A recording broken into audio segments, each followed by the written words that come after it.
وعلى آله وصحبه ومن تبعهم بإحسان إلى يوم القيامة. أما بعد فيقول الحق تبارك وتعالى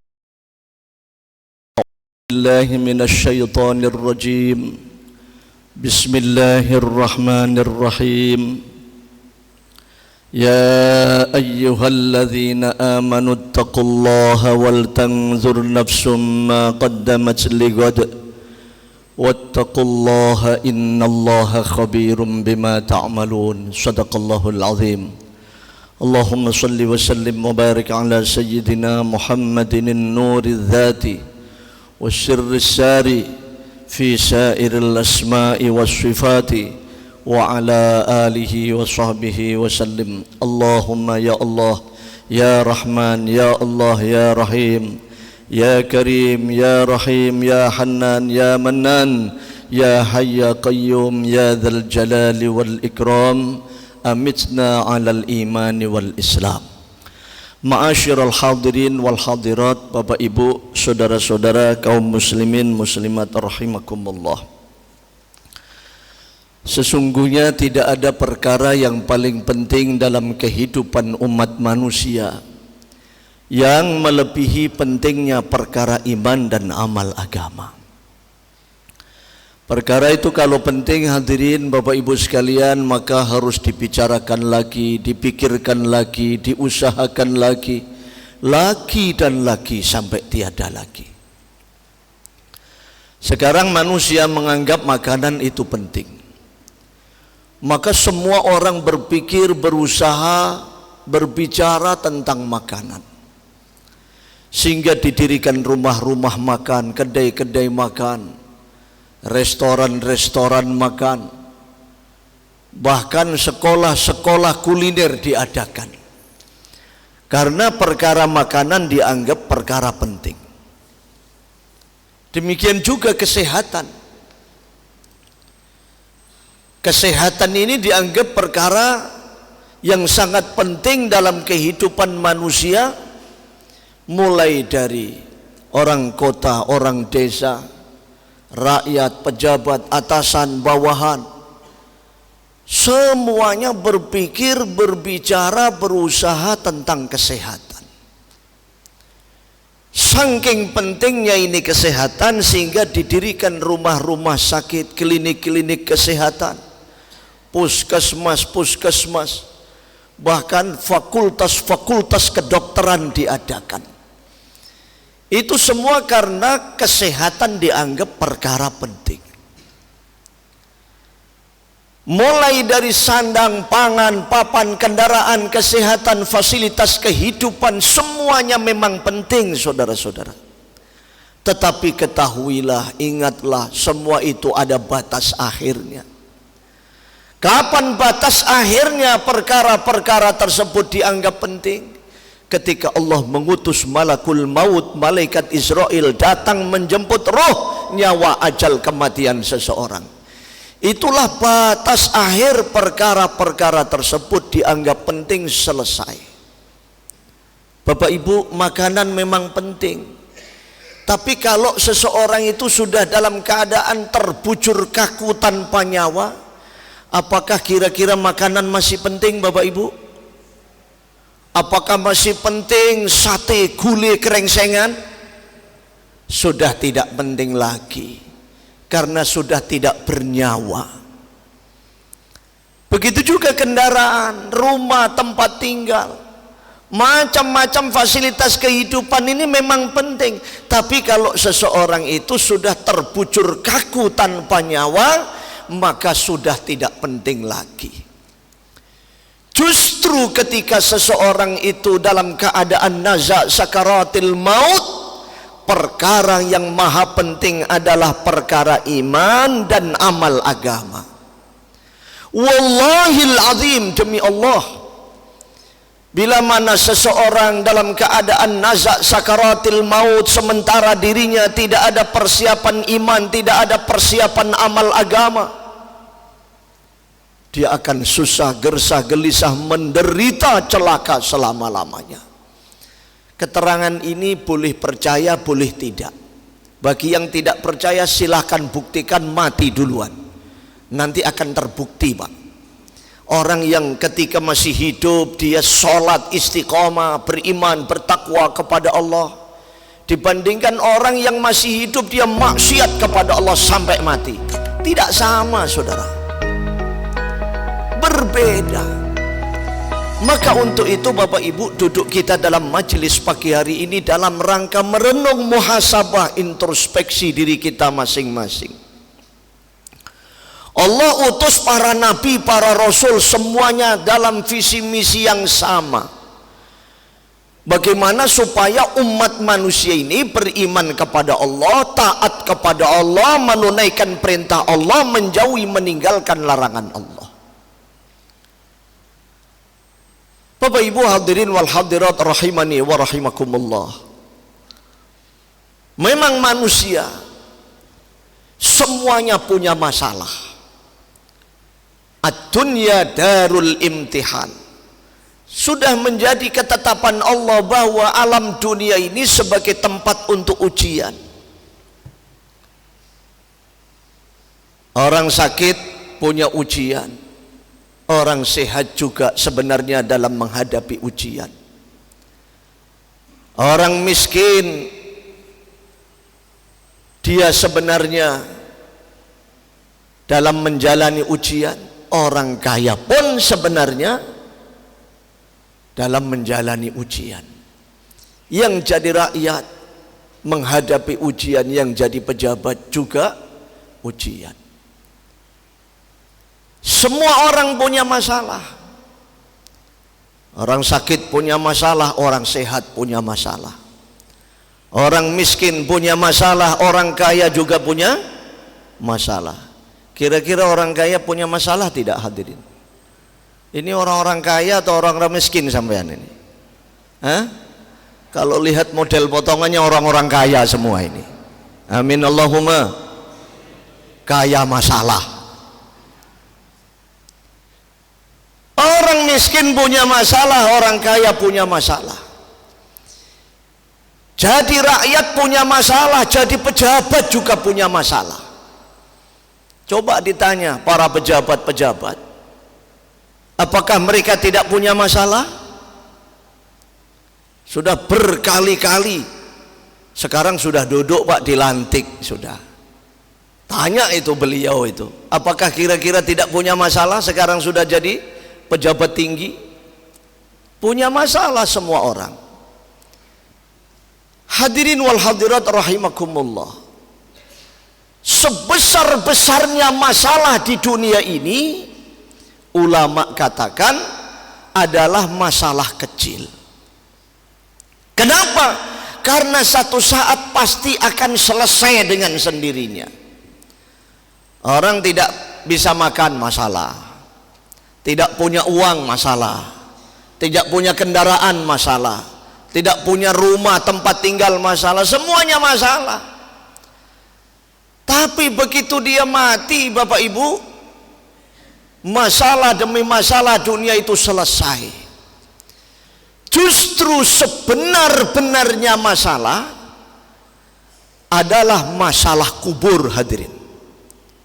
Sekecil-kecil masalah di alam kubur itu masalah yang besar, sebesar-besarnya masalah yang tidak dapat diselesaikan kecuali dengan iman dan amal agama. Orang hidup di dunia mungkin tidak sholat, tidak masalah dalam hidupnya, yang penting punya fasilitas kehidupan. Tapi begitu di alam kubur, ada orang pada waktu hidupnya pernah tidak sholat satu kali saja. Begitu di alam kubur diinterogasi oleh malaikat mungkar nakir, masalah meninggalkan sholat satu kali itu akan menjadi pertanggungjawaban dirinya di hadapan Allah. Yang mana masalah yang dia hadapi itu tidak ada ujung pangkalnya, dan itu tidak dapat diselesaikan kecuali dengan iman dan amal agama. Kapan? Ya sekarang ini. Kalau sudah berada di alam kubur, sudah tidak bisa lagi, Pak. Apakah mau hidup kembali ke dunia, mau sholat? Tidak bisa. Dalam Al-Quran disebutkan bermiliar-miliar manusia yang sudah berada di alam barzakh. Mereka ingin kembali ke dunia. Untuk apa? Mereka ingin beramal saleh. Hatta idza jaa ahadahumul mautu qala rabbirji'uni la'alli a'malu shaliha fima taraktu. Tatkala ajal telah menjemput mereka, mereka pun mengatakan, Rabbi, ya Allah, Tuhan kami, irji'uni, kembalikan kami ke dunia. Ketika ditanya untuk apa kamu ingin kembali ke dunia, la'alli a'malu sholiha, kami ingin beramal soleh. Melihat orang-orang istiqomah ke masjid, dia pun ingin ke masjid sholat berjamaah istiqomah. Melihat orang-orang yang tengah malam bangun tahajud qiyamul lail, dia ingin tahajud qiyamul lail. Melihat orang-orang di alam dunia, mereka membaca zikir, wirid, baca Quran, mereka ingin kembali ke dunia untuk membaca zikir, wirid, baca Quran. Melihat orang hidup di dunia, mereka banyak bersedekah, mereka pun ingin kembali ke dunia. Untuk apa? Bersedekah. Ayat-ayat yang sedemikian ini banyak sekali bertebaran di dalam Al-Quran. Lalu dijawab oleh Allah Ta'ala, kalla, tidak bisa. Kamu tidak bisa kembali ke dunia. Innaha kalimatun huwa qailuha. Itu ucapan-ucapan orang yang tidak mungkin terjadi. Kenapa? Wa min waraihim barzakhun ila yaumi yub'atsun. Karena mereka sudah berada di alam barzah sampai kapan? Ila yaumi yub'atsun, sampai hari yang ditentukan oleh Allah untuk dibangkitkan dari alam barzah tersebut. Bapak Ibu, maka yang mengatasi masalah tanpa masalah itu agama. Ini slogan karena tidak dipegang oleh orang-orang agama. Akhirnya slogan ini dipakai oleh Pegadaian, hadirin. Bagaimana slogannya Pegadaian itu? Mengatasi masalah tanpa masalah. Padahal semakin banyak barang-barang dibawa ke Pegadaian, semakin bertambah. Betul tidak kira-kira? Oh, tidak pengalaman ya ini Bapak Ibu nih ya. Tidak pengalaman ke Pegadaian. Bapak sekalian, maka ada cerita satu saat orang kaya ketika menjelang wafatnya, dia panggil 3 orang anaknya untuk memberikan wasiat. Kamu anak pertama, anak kedua, anak ketiga, dengarkan baik-baik. Nanti kalau ayah telah wafat meninggal dunia, ayah punya 19 onta, bagi kalian bertiga dalam keadaan hidup-hidup. Wasiat ayah, kamu anak pertama dapat setengah, separuh. Kamu anak kedua dapat 1/4, kamu anak ketiga dapat 1/5. Dalam Al-Quran itu ada ayat berbunyi min ba'di wasiyatin tusuna biha audain. Orang kalau telah wafat meninggal dunia, pertama kali 2 hal tersebut harus ditunaikan sebelum menyangkut harta-harta yang lain. Pertama, wasiatnya harus dilaksanakan. Yang kedua, hutang-hutangnya harus ditunaikan, dibayar. Mim ba'di wasiyatin tusuna biha audain.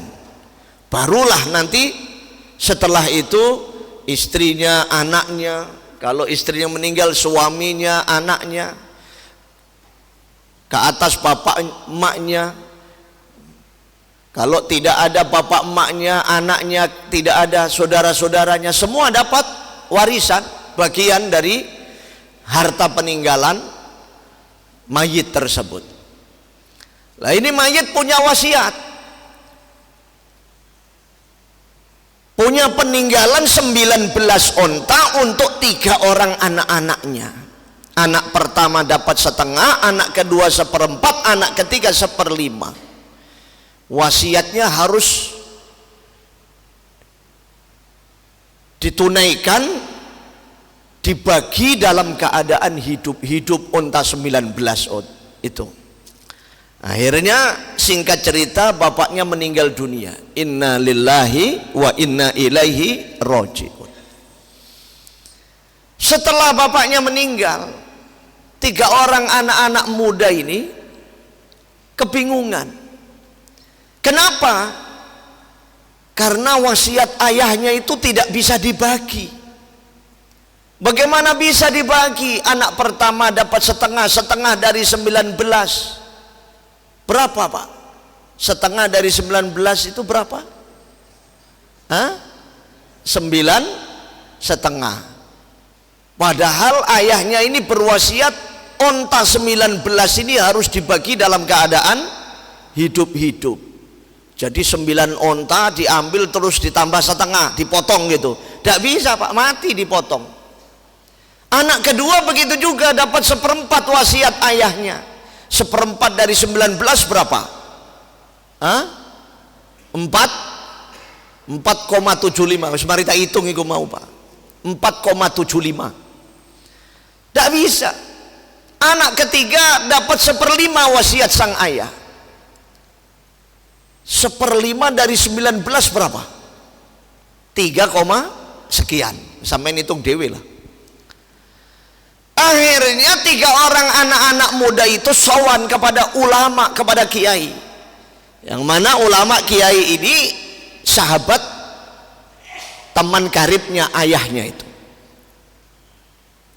Disampaikanlah kepada kiai tersebut masalah demi masalahnya dia, bahwa wasiat ayahnya tidak dapat ditunaikan karena wasiatnya ini harus dibagi dalam keadaan hidup-hidup. Apa jawab kiai itu? Namanya ulama Pak, orang saleh. Kata beliau, gampang agama katanya. Menyelesaikan masalah tanpa masalah itu agama. Sudah kamu bertiga ambil onta punya saya di dalam kandang itu, bawa pulang, masukkan ke dalam kandang ontamu. Diambil Pak, 1 onta punya kiai itu. 3 orang anak muda itu berpikir, oh agama ini maksudnya kiai ini bersedekah ini. Nah gitu, sedekah itu agama bukan? Agama Pak. Dibawalah pulang. 3 orang anak muda itu, mereka bertiga pulang membawa onta, lalu dimasukkanlah onta tersebut di dalam kandangnya. Sekarang ontanya berapa dalam kandang anak muda itu? 20. Sambil menunggu datangnya kiai besok untuk dibagi. Ternyata betul besoknya sang kiai ini datang, lalu dibagi. Kamu anak pertama, ya kiai. Wasiat ayahmu kamu dapat bagian berapa? Dapat setengah kiai. Di kandangmu ada onta berapa? 20 kiai. Kamu dapat setengah, setengah dari 20 berapa? 10 kiai. Ambil 10. Diambil 10 Pak. Tambah seneng, yang asalnya 9,5 sekarang dapat 10. Tambah seneng dia. Diambil 10 onta.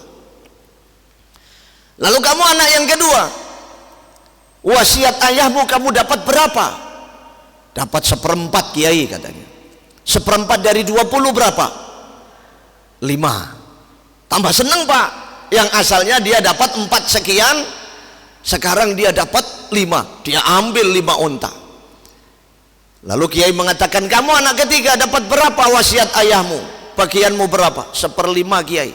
1/5 dari 20 berapa? 4. Dia ambil 4 onta. Yang asalnya dapat 3, sekian, sekarang dapat 4. Setelah mereka ini dapat bagian semuanya sesuai wasiat ayahnya, mereka bertiga pun terdiam. Kiai ini melihat 3 orang anak muda ini masih ada masalah lagi nih kayaknya nih. Lalu dia tanya, ada apa kamu diam? Ada masalah apa? Ya Kiai, masih tinggal 1 Kiai. Lalu Kiai itu jawab, itu kan unta saya, katanya. Apa maksudnya? Yang penting masalahmu selesai. Kamu tidak perlu mikirkan 1 onta itu. Masalahmu kan sudah selesai. Wasiat ayahmu sudah kamu tunaikan. Dapat 1/2, anak kedua dapat 1/4, anak kelima, anak ketiga dapat 1/5. Nah, itu onta yang 1 punya saya. Jadi masalahnya anak-anak muda itu selesai, Kiai pun tidak kehilangan ontanya. Nah, kalau nanti kehilangan ontanya masalah juga nantinya. Jadi yang mengatasi masalah tanpa masalah ini agama. Sudahlah, mau jadi apa saja di dunia ini terserah. Yang penting taat kepada Allah, tidak berbuat maksiat. Mau jadi rakyat, jadi pejabat, orang kaya, orang miskin, apa saja itu tidak masalah. Yang bermasalah ketika seseorang itu maksiat kepada Allah, itu masalah, hadirin. Masalah. Maka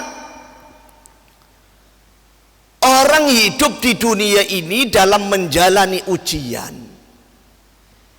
Loh, kok ujian bagaimana? Iya. Lalu siapa orang yang sukses dalam menjalani ujian? Orang yang sukses dalam menjalani ujian ini adalah orang-orang yang telah menggunakan umurnya untuk taat kepada Allah. Walaupun nampak zahirnya dia orang miskin, orang melarat, orang yang dipandang sebelah mata, tapi kalau umurnya habis untuk taat kepada Allah, dialah orang yang sukses, hadirin. Namun sebaliknya, barang siapa telah menggunakan umurnya untuk maksiat kepada Allah, walaupun nampak zahirnya dia orang kaya raya, punya macam-macam kedudukan, punya macam-macam gelar, punya macam-macam atribut di atas pundak kanan kirinya, tapi kalau umurnya habis untuk maksiat kepada Allah, dialah hakikatnya orang yang gagal dalam menjalani ujian dunia ini. Maka Bapak Ibu, kita hadir dalam majelis ini, terutama yang sudah sepuh-sepuh. Ini rata-rata sudah sepuh semuanya. Camkan perkara ini. Ada 4 perkara, Pak. Menang, kalah, benar, salah. Menang, kalah, benar, salah. Orang yang hidupnya berdasarkan agama, Al-Quran dan Sunnah, maka mereka akan mengambil yang benar. Ketika ditanya, loh kamu kok ambil yang itu? Ya ini yang benar ini. Ini perkara hak, ini benar. Tapi kalah loh, tidak apa-apa, yang penting saya benar dulu. Soal kalah menang urusan Allah Ta'ala. Tapi kalau orang yang berpegangan dalam hidupnya selain agama, pasti mereka mengambil yang menang. Yang diambil yang menang. Kalau ditanya, kamu kok ambil yang itu? Iya ini menang. Tapi salah loh itu. Tidak apa-apa, yang penting menang. Nah, maka orang-orang yang berdasarkan ilmu agama, mereka akan mengambil perkara yang hak. Dalam episode ilmu hakikat, kebenaran pasti akan berakhir dengan kemenangan dan kemuliaan. Namun sebaliknya, kebatilan pasti dan pasti akan berakhir dengan kekalahan dan kehinaan. Ini sudah menyangkut ilmu hakikat, Bapak Ibu. Ilmu itu kalau sudah ilmu hakikat, sudah tidak ada ilmu lagi. Pernah saya katakan dalam majelis ini, tapi kita segarkan kembali ingatan kita. Kalau kita menonton film itu kan pasti ada lakonnya. Ngerti lakon sampean? Film apa saja, bukan hanya film, Lodro, Ketoprak. Nah, contoh film Rambo. Sampean pernah lihat film Rambo itu? Rambo itu kan lakon. Ya, betul tidak? Pernah lihat film Rambo kan? Rambo itu lakon, Pak. Begitu film itu dimulai, lakon yang namanya Rambo ini disiksa, dipukul, dicambuk, diseret, kalah, Pak. Tapi karena dia membawa misi kebenaran, nanti di akhir film itu Rambo akan menang. Jadi kalau lihat film kok Rambo ini masih kalah, berarti filmnya belum selesai. Tetapi kalau kita melihat film Rambo kok wis menang, oh berarti sebentar lagi filmnya akan selesai. Jadi yang namanya lakon yang membawa kebenaran biasanya kalah dhisik, biasanya. Nah, yang penting berpegang teguh terhadap kebenaran. Wa qul ja'al haq wa zahaqal batil innal batila kana zahuqa. Masalah demi masalah datang, memang benar. Jangan dikira orang-orang yang menang tetapi mereka salah. Jangan dikira mereka itu tidak punya masalah. Masalahnya besar, Pak. Nampak zahirnya saja mereka menang, walaupun dalam keadaan batil. Itu pasti satu saat nanti akan berakhir dengan kekalahan dan kehinaan.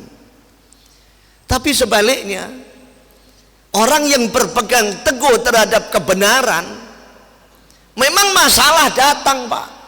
Masalah demi masalah datang bertubi-tubi, tapi tunggu saja di akhirnya pasti dia akan mendapatkan kemenangan dan kemuliaan. Bapak Ibu hadirin wal hadirat rahimakumullah. Hukum dunia ini hukum yang tidak pasti. Tapi hukum Allah ini hukum yang pasti dan pasti.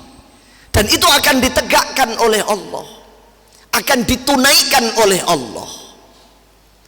Nah, kalau selama menyangkut hukum dunia, Pak, di dunia ini kan manusia semua punya kepentingan.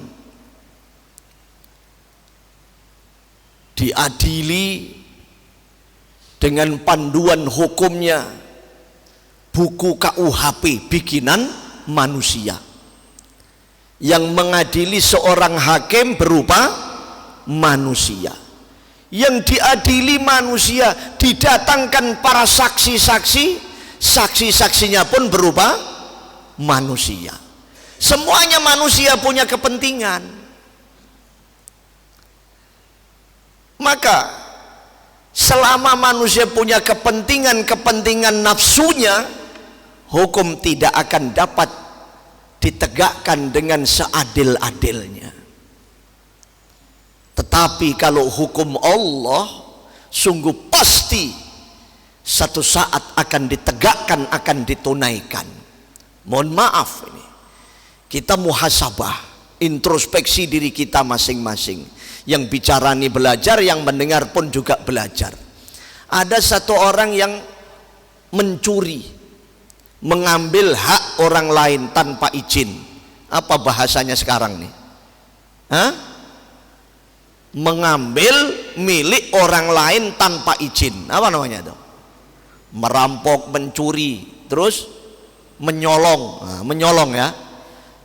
Nah, jane dadi maling ku ora apa-apa, sing gak oleh ku nyolonge iku lho.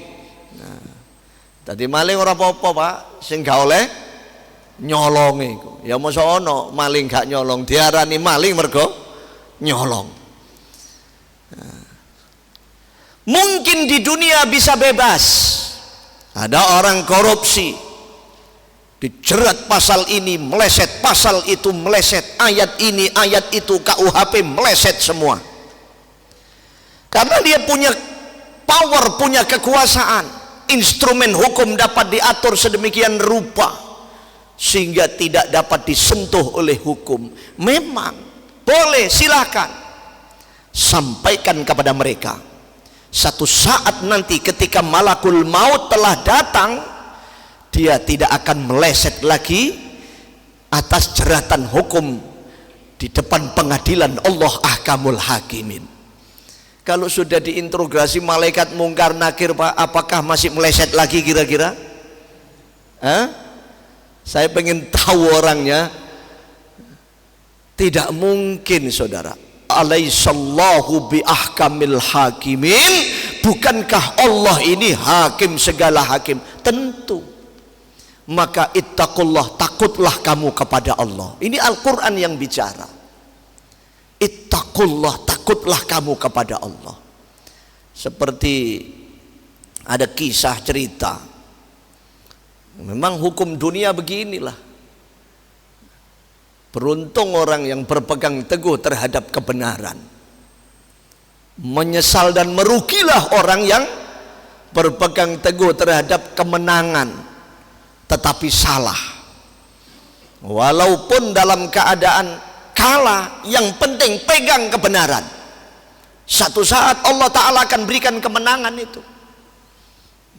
Sebaliknya, sekalipun nampak zahirnya menang, tapi kalau dalam kebatilan, jangan sekali-kali diambil, dipegang, tinggalkan semua. Karena nanti Allah Ta'ala akan tegakkan hukum ini.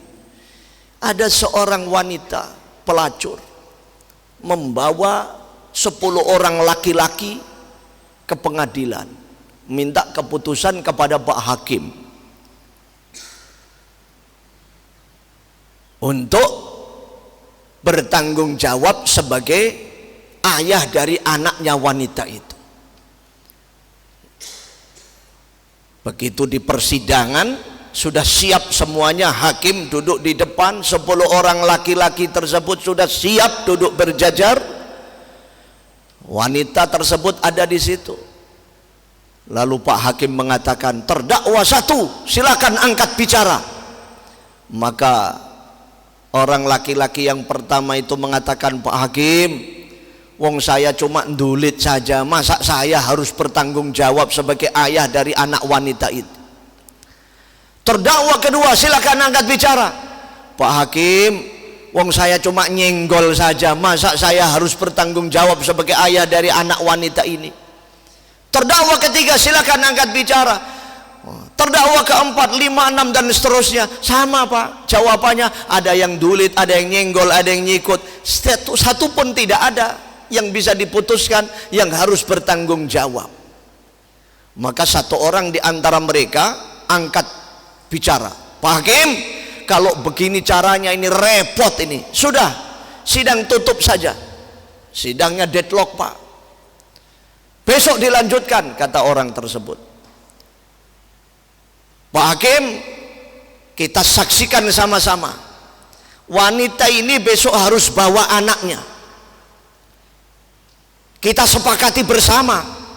Nanti kita lihat siapa yang mirip dengan anaknya ini, dialah bapaknya. Sepakat? Sepakat semua, Pak. Akhirnya sidang ditutup, dilanjutkan besok. Besok di persidangan semuanya sudah siap, hakim duduk di depan, 10 orang laki-laki pun sudah datang semua, duduk berjajar. Terakhir datanglah wanita itu dengan membawa anaknya. Anaknya itu pakai topi. Langsung dipersilahkan maju ke depan. Begitu di depan, topi anaknya dibuka, justru malah mirip hakimnya. Ini rusak apa enggak itu? Ya kok bisa gitu? Alah Ustaz ini ngarang. Soheh apa enggak? Hakimnya saya, orang usah takon sapa hakimi. Ini hukum dunia, hadirin. Kalau hukum akhirat sungguh pasti akan ditegakkan, ditunaikan. Fariqun fil jannah wa fariqun fis sa'ir. Berakhirnya manusia itu cuma dua tempat saja, saudara. Fariqun fil jannah, segolongan manusia nanti akan digiring masuk ke dalam surga Allah. Wa fariqun fis sa'ir, segolongan manusia nanti akan digiring masuk ke dalam neraka Allah. Satu ketika Nabi didatangi malaikat Jibril. Malaikat Jibril datang kepada Rasulullah, lalu Rasulullah bertanya, "Ya Jibril, sifli jahannam." Wahai malaikat Jibril, terangkan kepadaku tentang neraka. Lalu malaikat Jibril pun menjelaskan, innallaha khalaqan nar fa'auqadaha alfa amin. Ya Rasulullah, tatkala Allah menciptakan neraka, Allah Ta'ala menyalakan api jahanam itu selama 1000 tahun, hatta marrat, sehingga api jahanam itu warnanya menjadi merah menyala. Summa auqadaha alfa amin hatta biyaddat. Setelah api jahanam itu warnanya menjadi merah, lalu ditambah lagi oleh Allah nyalanya selama 1000 tahun lagi, sehingga api jahanam itu warnanya berubah menjadi putih pijar. Summa auqadaha alfa amin hatta suwaddat. Lalu ditambah lagi oleh Allah nyalanya api jahanam itu selama 1000 tahun lagi, sehingga api jahanam tersebut warnanya berubah menjadi hitam kelam legam. Fahiya sauda'u kalailil muzlim la yaskunu lahabuha wa la yadfa'u jamruha. Api jahanam itu warnanya hitam kelam legam, sudah tidak dapat dimatikan lagi. Nyalanya ini wah, luar biasa, tidak dapat dibayangkan, tidak bisa diam nyalanya. Api itu kalau sudah besar, Pak, sudah tidak dapat dimatikan lagi nyalanya, luar biasa. Lalu Jibril bercerita terus. Kemudian Allah utus malaikat Jibril tersebut untuk mengambil api jahanam supaya dibawa turun ke dunia. Lah untuk apa dibawa turun ke dunia? Untuk menyiapkan kalau nanti Nabi Adam itu perlu makan minum harus masak terlebih dahulu. Pada waktu di surga Nabi Adam mau makan minum tidak perlu masak, Pak. Semuanya siap saji, semuanya ready sudah. Tapi kalau di dunia perlu proses terlebih dahulu. Dan ini semua pakai api. Enggak, Pak Ustadz, pakai listrik. Listrik itu api juga, Pak. Begitu malaikat Jibril diutus oleh Allah untuk mengambil api jahanam supaya dibawa turun ke dunia, lalu malaikat Jibril minta izin kepada malaikat penjaga neraka. Lalu ditanya, ya Jibril, kam turidu ta'khudhu minan nar, wahai Jibril, seberapa besar engkau mau ambil api jahanam? Jibril pun menjawab, uridu miqdara tamroh. Aku mau ambil api jahanam sebesar tamroh. Tamroh itu maknanya kurma. Kurma itu paling besar seberapa, Bapak Ibu? Sak jempol ini.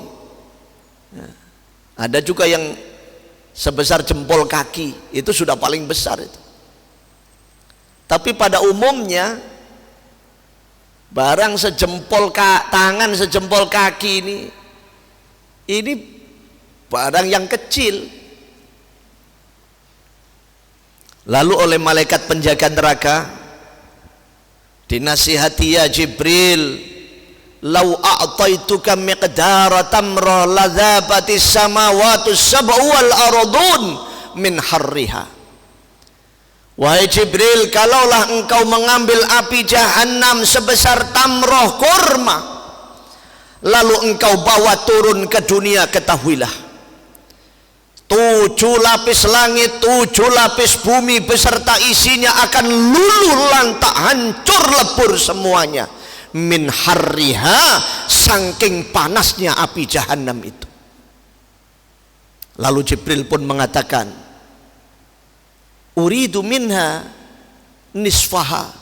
Ya kalau begitu saya mau ambil setengahnya saja, separuhnya kurma.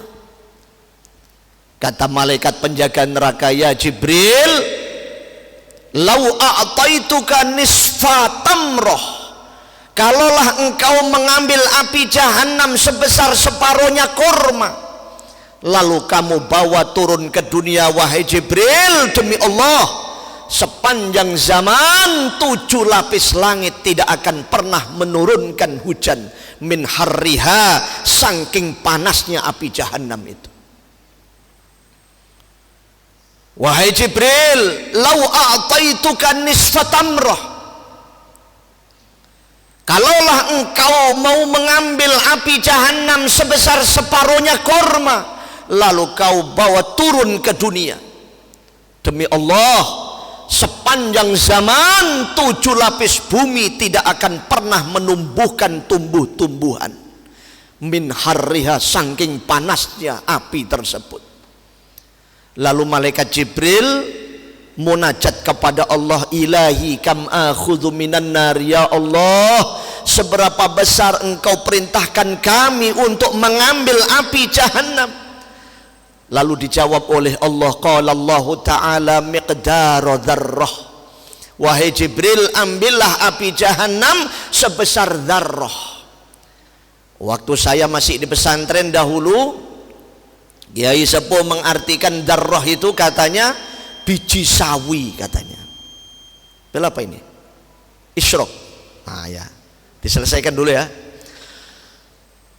Dzarrah itu artinya biji sawi. Tapi anak-anak muda sekarang ini banyak yang tidak tahu apa itu biji sawi.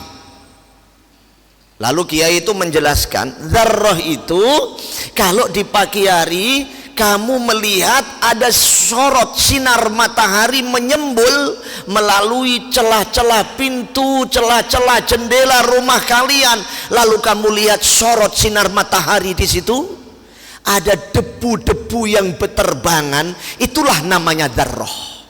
Kira-kira kecil atau besar itu? Kecil, sangat kecil. Bahkan kalau kita menepuk ini, karpet ini ada debunya, debu-debu yang berterbangan, itulah namanya dzarrah. Sangat-sangat kecil. Jadi malaikat Jibril diutus oleh Allah mengambil api jahanam sebesar dzarrah. Lalu malaikat penjaga neraka pun memberikan pesan, wahai Jibril, kalau engkau mengambil api jahanam sebesar dzarrah, siapkan terlebih dahulu di dunia 70 lautan. Untuk apa? Wa ghassalaha sab'ina marrah fi sab'ina nahran. Setelah kamu siapkan 70 lautan, setiap satu lautan nanti basuhlah terlebih dahulu api jahanam yang sebesar dzarrah itu sebanyak 70 kali. Jadi setiap satu lautan 70 kali 70 lautan. Berapa itu? 70 kali 70. Hah? 4.900 kali. Begitu sudah dibasuh sekian ribu kali api jahanam yang sebesar dzarrah tersebut, summa jaa ila Adam alaihissalam fawadda'aha ala jabalin syahik. Oleh malaikat Jibril lalu diletakkan di atas gunung yang paling besar di dunia ini, diletakkan di atas bukit yang paling tinggi di dunia ini. Fadzaba dzalikal jabal wa raja'atin nar ila makaniha. Saat itu juga gunung paling besar, bukit yang paling tinggi luluh lantak, hancur lebur semuanya menjadi debu. Wa raja'atin nar ila makaniha. Lalu oleh Allah, api jahanam sebesar dzarrah yang sudah direbus, sudah dibasuh sekian ribu kali tersebut, dikembalikan lagi ke tempatnya semula. Wa baqiyatu khanwa fil ahjar wal hadid ila yaumina hadza. Yang masih tersisa di dunia ini hanya sekedar asapnya api neraka. Apinya sudah tidak ada, sudah dikembalikan lagi ke tempatnya semula. Yang masih tersisa di dunia ini hanya sekedar asapnya api neraka. Fahadhihin nar min dukhani tilka dzarrah. Sebesar-besarnya api di dunia ini hanya sekedar asapnya api neraka. Dulu di Gresik itu, saya orang Gresik Pak, di Gresik itu ada perusahaan besar namanya Petrokimia. Itu pernah dengar ya? Dulu pernah terjadi kebakaran hebat, itu yang jadi korban tidak tahu berapa orang itu. Gosong Bapak Ibu, ya namanya api, pabrik terbakar.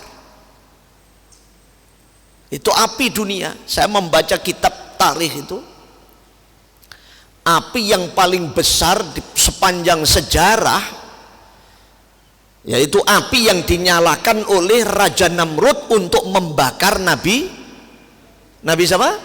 Ibrahim. Raja Namrud menyalakan api untuk membakar Nabi Ibrahim. Besarnya api itu tidak terkira.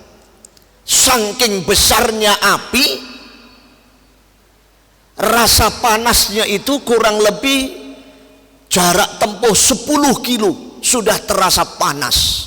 10 kilo itu dari sini kemana Pak? Hah? Wonokromo.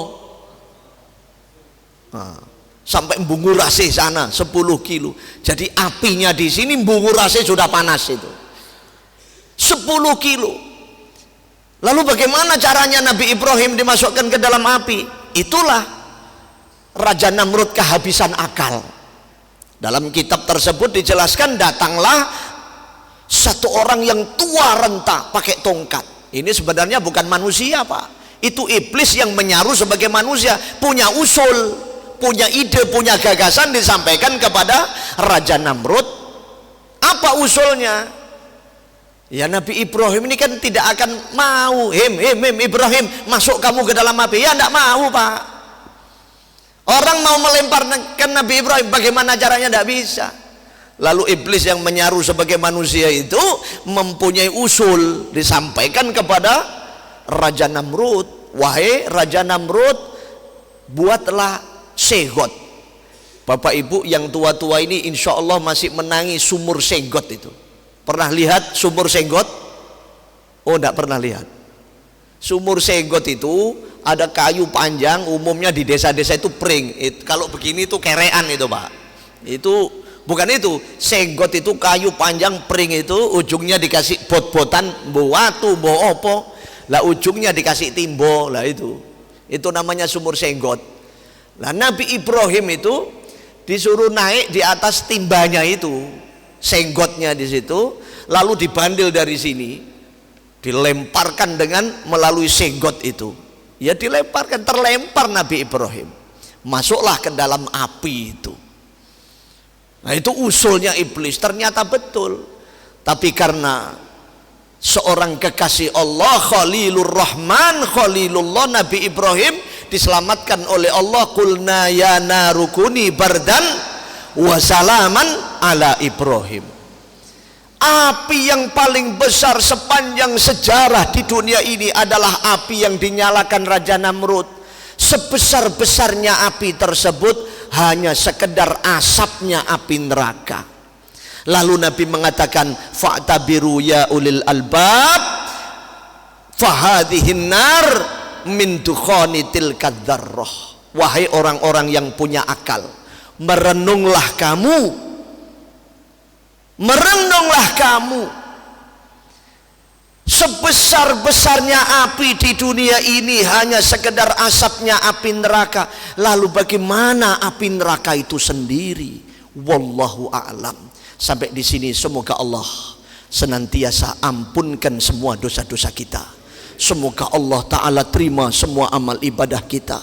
Semoga Allah kabulkan seluruh hajat kita, dibaguskan akhlak kita, dilembutkan hati kita, sakinah, mawaddah, warahmah keluarga kita, soleh solehah putra putri kita, halal tayyib, berkah rizki kita.